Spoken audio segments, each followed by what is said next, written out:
Gracias, muchísimas gracias. Retornamos al Tribunal de la Tarde, ya estamos en nuestra audiencia.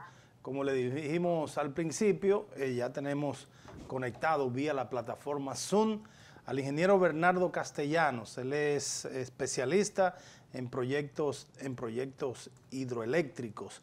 Así es que buenas tardes, ingeniero, ¿cómo está usted? Buenas tardes, Dionisio, y buenas tardes a los demás integrantes de ese fabuloso equipo. Para mí, de nuevo, un placer poder compartir con ustedes en este espacio. El placer es nuestro, el placer es nuestro. Aquí en el estudio está Julio Ernesto Martínez Ruiz y la doctora Mildred Charlotte. Bueno, vamos a iniciar esta conversación con su parecer con relación a la evaluación, cómo usted evalúa los manejos del sector eléctrico en sentido general y qué le parece esta decisión de un aumento en la tarifa eléctrica. Bueno, desgraciadamente los manejos en el sector eléctrico se han caracterizado por una opacidad total.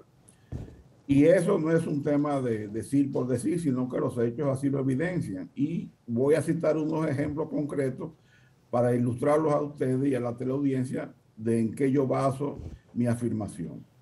El año pasado, a principios de enero del 2021, una de las unidades de Punta Catalina, creo que fue la número 2, salió de operación y las autoridades no notificaron a la sociedad de que eso se había producido. Habían transcurrido unos 8 o 9 días y un medio informativo se percata de que la unidad está fuera de servicio y antes de publicar la noticia, pues consultan a la fuente para que den alguna explicación. Entonces ahí emiten un comunicado informándole a la sociedad de que se había producido un percance, una avería. Surge un debate entre el administrador pasado de Punta Catalina, Jaime Ariste, quien públicamente acusa a las actuales autoridades de Punta Catalina, de ese entonces, de que la salida había sido por una mala operación, un mal manejo, o sea, una negligencia de los responsables de Punta Catalina. El ministro de Energía y Minas se comprometió con esta sociedad de manera pública que a finales de enero del año pasado se iba a rendir un informe a la sociedad pormenorizado, no solamente de lo que había acontecido en Punta Catalina, sino de cómo se había recibido esa unidad o esa central de parte de las nuevas autoridades. Ya estamos en abril, comenzando abril, o sea, estamos hablando de 15 meses. Ya se le celebró el primer año y todavía la sociedad está a la espera de que ese informe prometido por el ministro de Energía y Minas se haga de conocimiento. O sea, ese es uno de los casos de opacidad. Segundo caso de opacidad. Todas las compras de carbón que este gobierno ha realizado, que las autoridades del Ministerio de Energía y Minas, liderando el sector eléctrico y liderando a Punta Catalina, han realizado, ha sido bajo una sombrilla de opacidad sorprendente, porque a la fecha no se sabe la cantidad de carbón que estas autoridades han comprado, ni los precios a que han comprado. Porque las licitaciones que se habían hecho, hasta una reciente que se declaró de emergencia, bajo un decreto de emergencia que tuvo el presidente Luis Abinader emitir para poder facilitar la compra de carbón de Punta Catalina, porque todos los intentos de compra de carbón de estas autoridades han sido un fracaso y se han visto en obligación, primero, que el presidente haya actuado como bombero para sacarle las castañas del fuego, porque llegó un momento que prácticamente ya el carbón que había sido contratado por la gestión pasada terminaba el contrato y ellos no habían podido cerrar ningún contrato de compra de nuevo carbón. Entonces el presidente Abinader tuvo que intervenir con su homólogo en Colombia para agilizar una compra de carbón grado a grado, sin licitación, para evitar que Punta Catalina tuviera que ser apagada. Pero antes de eso, tuvieron que recurrir de manera precipitada a comprar carbón de Itabo para poder mantener la planta operando de manera precaria. Y todas esas compras han sido realizadas grado a grado. O sea, y desconocemos la situación de las cantidades compradas y los precios pagados. O sea, han trascendido algunas informaciones que se han filtrado donde habla de que prácticamente todo el carbón que ha comprado esta gestión ha sido fruto de de compras directas grado a grado a un solo suplidor, que es una empresa que se llama CMC. Entonces, esos son elementos que demuestran la opacidad con que el sector eléctrico se está manejando. Y cuando me refiero a opacidad, yo no estoy hablando de temas que tengan que ver con corrupción, sino que no se le informa a esta sociedad, que no se le dice lo concerniente ni al sector eléctrico en términos generales, ni tampoco se le dice en el caso particular de Punta Catalina. Otro elemento de opacidad son las licitaciones con las cuales este gobierno ha puesto en marcha para la contratación de nueva potencia y energía para los próximos años. Ahí está el caso de la licitación de 800 megavatios en Manzanillo, 800 megavatios que sacaron por otro lado para instalarse, más 400 megavatios de emergencia que sacaron para instalar plantas en 6 meses. ¿Qué sucede? Que si usted verifica la práctica en prácticamente el mundo entero, y yo puedo dar testimonio de lo que es mi experiencia profesional en los mercados de Panamá y Guatemala, que es donde yo he trabajado básicamente como consultor, ahí las licitaciones que hacen las distribuidoras para contratar nueva energía, los documentos que sirven de base de esas licitaciones son gratis, están disponibles en el portal de donde se convoca la licitación, de tal manera que cualquier interesado, aún aquellos que no vayan a participar en la licitación, que simplemente se interesan por el proceso, pueden acceder a todo el pliego de condiciones, pueden acceder a todo el proceso de manera transparente, y eso facilita en lo que se llama el control de auditoría social. O sea, esa es la mejor fiscalización, cuando la sociedad puede fiscalizar los procesos. Si ustedes se dan cuenta, aquí en el país, prácticamente todas las licitaciones públicas que se hacen bajo el amparo de la ley de compras y contrataciones, los pliegos de licitaciones se publican y son de libre acceso, pero aquí no.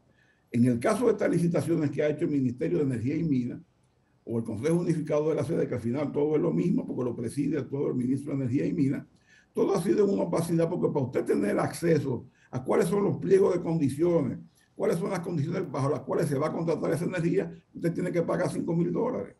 Y si usted no paga $5,000, no tiene acceso. Entonces, ¿qué hace esa barrera de colocar $5,000 como requisito para comprar unos documentos que prácticamente las demás licitaciones es gratis? Bueno, eso anula el control de auditoría social y reviste todo el proceso de una opacidad. Y muestra de ello es que en la licitación de Manzanillo, cuando en la primera etapa de dicha licitación se solicita a las partes interesadas que muestren o envíen una carta de interés, o sea, que están interesadas en participar en la licitación, sucede que 60 empresas envían esa manifestación de interés, o sea, que están interesadas en participar en esa licitación de 800 megavatios de nueva generación. Y como es natural, el ministro de Energía y Minas, al ver esa avalancha de muestras de interés, se pavoneó como un pavo real. Y una vez el famoso estribillo, que se utiliza mucho los políticos, de una demostración de la confianza que hay en este proceso, en la transparencia, lo que todos conocemos. Ahora, ¿qué pasa? Que cuando ya venía la segunda etapa, que las empresas tenían que formalizar su intención y enviar ya más detalles, inclusive pagar los $5,000, pues sucede que de 60 empresas nada más se interesaron 17. Entonces, si yo hago una analogía con relación a la afirmación del ministro, cuando 60 presentaron intención de participar, que era una muestra de la confianza en la transparencia del proceso, y de 60, 43 se retiran, entonces yo puedo decir que esas 43 que se registraron, tomando las palabras del ministro, es porque no confiaban en la transparencia del proceso y tenían dudas, y por eso se retiran. Entonces no es lo mismo usted tener un proceso de licitación con 60 oferentes, con tenerlo con 13, que al final es lo que ha quedado. Entonces ese proceso para mí me genera yo no abrigo mucha esperanza de que de ahí vaya a salir un proceso que arroje a la sociedad unos contratos de generación que van a ser a 15 años, que sean precios competitivos, porque la competencia es lo que garantiza los precios. Y si la competencia se reduce porque de 60 pasamos a 13, entonces obviamente en esa medida vamos a tener precios que no van a ser tan competitivos. Otra muestra de opacidad. Recientemente de Punta Catalina la unidad número 1 está fuera de servicio y pasó y se repitió la misma historia del año pasado. La unidad sale de servicio y no se le informa a la sociedad, se entera. Y entonces lo peor es que el asistente de Celso Marrancini, que es el que está, quien es la persona que está ahora al frente de Punta Catalina, Jorge Reynoso, emite una declaración a los medios de comunicación diciendo que esto es un mantenimiento que estaba programado y que eso estaba decidido hace tiempo. Más sin embargo, Celso Marrancini declara a los mismos medios de comunicación que no, pero que la central salió porque había una avería en una prueba de arranque que se hizo y aprovecharon para hacer el mantenimiento cuando estaba programado. O sea, que es el mismo Celso Marrancini que desmiente a su subalterno de manera pública. Sí, mira, sí, ingeniero Castellanos, una inquietud que está relacionada con el tema tratado de Punta Catalina. Recientemente se han producido algunas denuncias sobre un supuesto sobreprecio en las compras de carbón mineral de unas 120.000 toneladas, de manera específica. Pues he visto la del senador LDista Iván Lorenzo. ¿Qué hay de cierto en esta denuncia según las informaciones que usted maneja? Bueno, sucede que, como yo dije anteriormente, fruto de todas estas improvisaciones y negligencias de los responsables del manejo de Punta Catalina, el presidente se vio en la obligación de emitir un decreto declarando de emergencia la compra de carbón de Punta Catalina para obviar todos los procedimientos de la ley de compras y contrataciones. Y aquí lo sorprendente es que un presidente se rodea de funcionarios con el objetivo de que los funcionarios le aligeren la carga. O sea, solo que tiene que quitarle responsabilidades y presión al presidente porque para eso están designados en las diferentes posiciones. Pero aquí en el sector eléctrico ocurre lo contrario. Es el presidente que tiene que salir en auxilio de esos funcionarios que por su negligencia ocasionan perturbaciones en el sector que pueden producir situaciones muy graves, porque imagínense usted que Punta Catalina salga de operación 750 megavatios por la falta de carbón. Bueno, se emitió un decreto en octubre, noviembre, no recuerdo la fecha, que da 6 meses de vigencia para que las compras del Punta Catalina del carbón se hagan sin apegarse al régimen de compra y contrataciones. Aún así, Celso Marrancini convoca una licitación que no estaba obligado a hacerlo. Y es bueno aquí destacar la diferencia entre la gestión de Celso, que convoca una licitación teniendo un decreto de emergencia que puede contratarlo grado a grado, y lo que sucedía anteriormente, que la compra era grado a grado. Pues bien, esa licitación se convoca, hay varias oferentes. Uno de los oferentes, que es la empresa Glencore, que anteriormente era la dueña de Falcon Bleach hace unos años, pero ya vendió. Es un conglomerado suizo que tiene minas en todo el mundo y una sede importante en Canadá, hace una oferta inicial en esa licitación por $500 la tonelada. Pero hay una empresa, hay un consorcio colombiano-dominico, que van a, ¿cómo se dice? Tiene capacidad para suministrar el carbón, que era de 240.000 toneladas la licitación, y cotiza $154 la tonelada. Entonces estamos hablando de 500 a 154. Entonces, la empresa que ofertó $154 la descalifican porque pusieron una restricción en los términos de referencia que para mí es absurda, no lo entiendo, de que para usted poder subir el carbón tenía que haber vendido el año anterior 1 millón de toneladas. Yo no veo cómo, si usted, o sea, en qué afecta o beneficia o perjudica el hecho de que usted haya vendido 1 millón o menos el año pasado en carbón, a la calidad del carbón que usted está ofertando, porque lo importante es que el carbón cumpla con las especificaciones técnicas y que además de eso usted esté en condiciones de suplirlo. Y el pago que se hace de ese carbón es un pago que se hace contra entrega. O sea, cuando el carbón se embarca, porque el precio es FOB, es en puerto, hay un documento que se llama el Bill of Lading, el BL, con eso es que entonces el suplidor va y puede cobrar su dinero. Y ellos han presentado una garantía de fiel cumplimiento de sus obligaciones. Entonces, fue descartada y se contrató a la empresa que había hecho la oferta más grande, que era Glencore, que de $500 bajó a 387, algo que es realmente sorprendente, cómo una empresa en términos de menos de una semana, porque la licitación se convoca un viernes y había que entregar ofertas el miércoles, entonces cómo en una semana o menos, una gente que oferta 500 baja a 387. Yo creo que eso es algo que debe generar desconfianza, porque si yo tengo mi negocio y alguien me viene a ofertar un producto y me lo ofrece a 500 y luego me lo baja a 200, yo le pierdo confianza. Porque entonces, si se lo hubiera comprado a 500, yo hubiera estado pagando 200 dólares de más. Entonces, sucede que la empresa que ofertó a 154 dólares ha interpuesto un recurso de apelación a la decisión del Comité de Compra y Contrataciones de Punta Catalina, que lo encabeza Jorge Reynoso, y eso está, digamos, en su proceso administrativo de impugnaciones que ellos han sometido. Ingeniero, hay un aspecto, la población en sentido general tal vez no maneja o desconoce los aspectos propios de licitaciones y quiénes son los suplidores, pero sí de manera generalizada siente los efectos del incremento de la tarifa eléctrica. Desde el punto de vista, desde usted ya como profesional, ¿qué pudiera explicar estos aumentos de la tarifa eléctrica en estos momentos?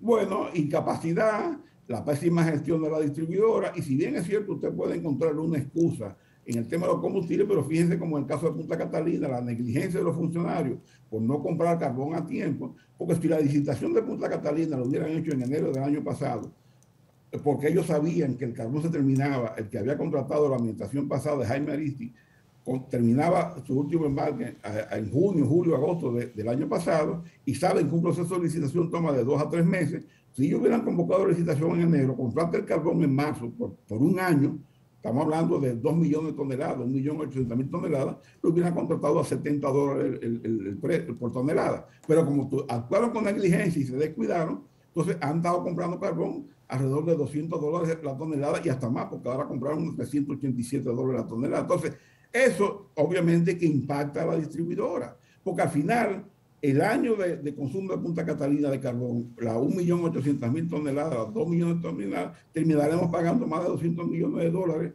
con relación a si hubiéramos hecho si los funcionarios hubieran hecho su tarea y sus responsabilidades, lo hubieran asumido, convocando la licitación en enero, hubiéramos contratado a 70 dólares y nos hubieran economizado 200 millones de dólares. Ahora, eso está presionando a la distribuidora, evidentemente. Fíjense la diferencia, por ejemplo, con el Ministerio de Hacienda. ¿Qué hizo el Ministerio de Hacienda? Bueno, ahí hicieron su tarea. Viendo que el parque de generación de la República Dominicana tiene una alta concentración en gas natural, ¿qué hicieron? Sacaron un seguro de cobertura que por encima de 380, no recuerdo, 370, el millón de BTU del gas natural, el seguro entraba en vigencia y pagaba la diferencia para amortizar y amortiguar el efecto de la subida del gas.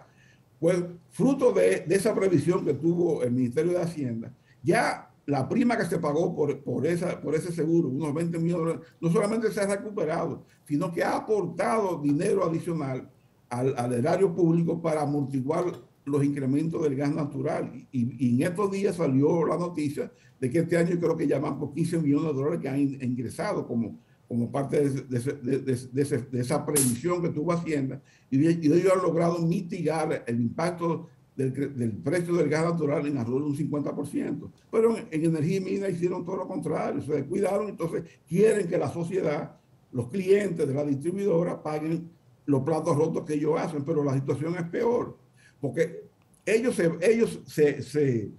ahora solamente utilizan el mamotreto que se llama pacto eléctrico, que cuando el ministro de Energía y Minas estaba en oposición y el PRM se opusieron radicalmente a la firma de ese acuerdo y argumentaron, exigieron 10 puntos que debían cumplirse sí o sí para ellos poder firmar ese pacto. Y uno de esos 10 puntos es algo que es sorprendente, y yo me voy a permitir leerlo textualmente. Ellos exigían que en el pacto figurara el compromiso de no realizar aumentos de tarifas hasta tanto las distribuidoras apliquen su reducción de gastos operativos al 10% de sus ingresos.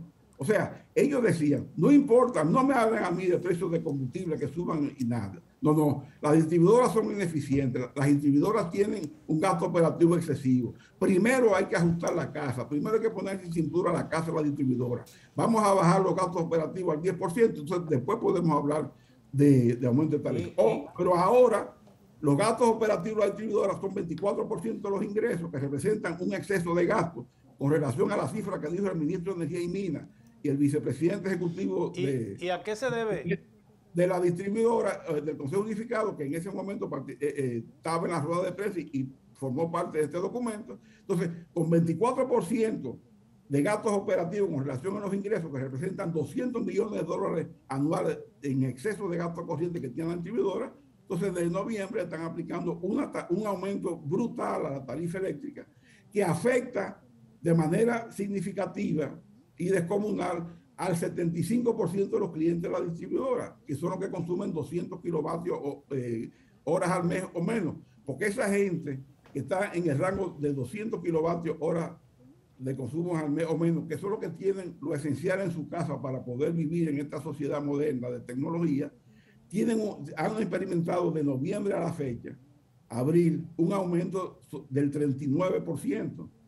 En su factura. O sea, eso es brutal. Sí. Ingeniero Castellano, si nos escucha de mi parte, ya finalmente, me gustaría escuchar su posición contraria a lo que ha planteado el ingeniero Almonte, Energía y Minas, que hace hincapié en que el gobierno ha reducido el déficit eléctrico comparado con los años pasados. ¿Qué le dicen sus informes en ese sentido? Bueno, mira, eso es una mentira. Y la mentira no lo digo yo, lo dicen las cifras que ellos publican. O sea, eso es falso. Y te voy a dar 3 elementos rápidamente que son de cifras oficiales. El presupuesto del 2021 inició con 52.000 millones de pesos de subsidio eléctrico. Y cuando vino el complementario, aumentaron 7.000 millones y lo llevaron a 59.000 millones. Y lo ejecutaron en su totalidad, 59.000 millones, más de 1.000 millones de dólares. Cuando tú analizas las cifras estadísticas que publica el Ministerio de Energía y Minas, lo que se llama Informe de Desempeño del Sector Eléctrico, en el de diciembre, tú te das cuenta que el déficit en flujo de caja de la distribuidora, léase, cuánto cobraron y cuánto pagaron en gastos, entre los gastos de facturación de los generadores, más sus gastos corrientes, operativos, inversiones, etcétera, el déficit fue de 1.040 millones de dólares en el año entero, déficit de flujo de caja. Y cuando tú comparas el déficit de flujo de caja con el déficit de flujo de caja del 2020, que fue de 849 millones de dólares, entonces tú te das cuenta que lo que dice el ministro de Energía y Minas no tiene asidero, porque el déficit de flujo de caja de la distribuidora, le hace del sector eléctrico, aumentó en 150 millones de dólares. Entonces yo no sé de dónde él se saca la cifra, qué es lo que se ha disminuido.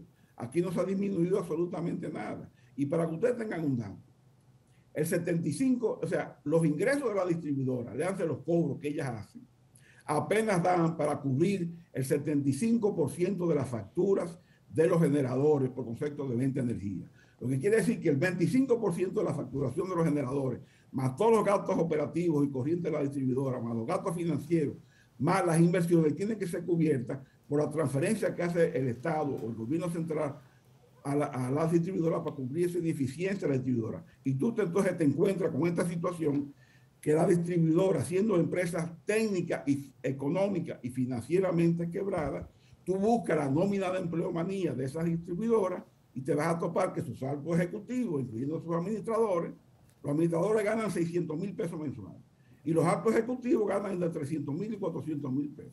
Y yo quiero que ustedes me digan, en el sector privado, ¿qué empresa quebrada va a pagar esos niveles de salario? ¿O qué empresa aún no quebrada en el sector privado puede pagar a sus funcionarios salarios? ¿Y usted dice que las distribuidoras están quebradas? Pero una empresa que cobra, que sus ingresos no le da para cubrir sus gastos, eso es una quiebra técnica, eso no hay que ser técnico en la NASA. O sea, si lo que ellos cobran nada más le cubre el 75% de la factura de los generadores, por eso es el déficit de 1.150 millones de dólares. Si tú tienes una empresa que opera todos los años con un déficit de alrededor de 1.000 millones de dólares, es una empresa que está quebrada. Esa empresa subsiste porque el gobierno la asiste con los subsidios. Quítale los subsidios y este país se va a pagar, porque es que la distribuidora no producen dinero para pagar a los generadores, solamente cubren el 75% de la factura de los generadores. Entonces no tienen con qué pagar el 25% restante, ni sus gastos operativos de empleomanía, gastos corrientes, ni inversiones. Entonces, eso es una empresa quebrada. Y a pesar de estar quebrada, mira los salarios fabulosos que tienen los ejecutivos, que si fueran empresas rentables y empresas eficientes, esos salarios no fueran una cosa del otro mundo, porque el sector eléctrico es un sector que mueve mucho dinero y demanda personal capacitado, y eso serían los niveles más o menos apropiados. Ingeniero Bernardo Pero Castellano, una empresa quebrada, tú no puedes tener esos niveles de salario y a la vez entonces exigir a la población que asuma el costo de la ineficiencia pagando una tarifa exorbitante.